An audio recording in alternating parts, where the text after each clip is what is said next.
If you're summoned to court for possession of drugs, you should get legal advice. You don't have to. You can represent yourself if you want. It's not something that pretty much any judge recommends.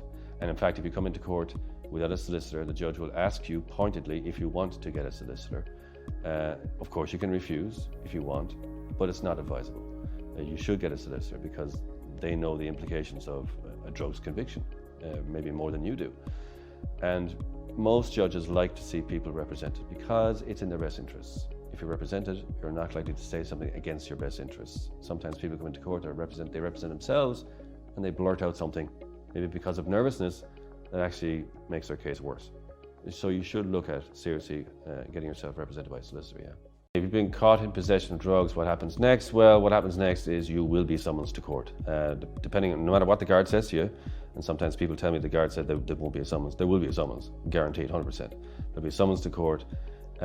Depends on the quality of the substance, whether it's cannabis, heroin, cocaine, benzos, whatever it is.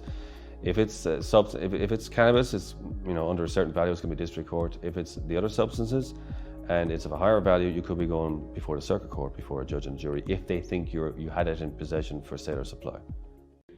Well, if you've been caught in possession of drugs today, regardless of when the summons arrives, and it will arrive, that's 100% guarantee. You can't guarantee much in life, but I can guarantee you a summons for court for drugs. They will summons you. You should start your analysis. I recommend that to every one of my clients. Your analysis is really important. It's scientific. You go to your GP nominates someone who can do your analysis. There's a bit of a cost involved, but if you want the court ultimately to leave you with your record, they are more inclined to do that if they know it's cost you a bit of money. If it's cost you time and money to do it, it means that your protestations of "I'm through with drugs" carry more weight. And so the judge then can be more inclined to say, all right, I'll take a chance on this person, I won't convict him.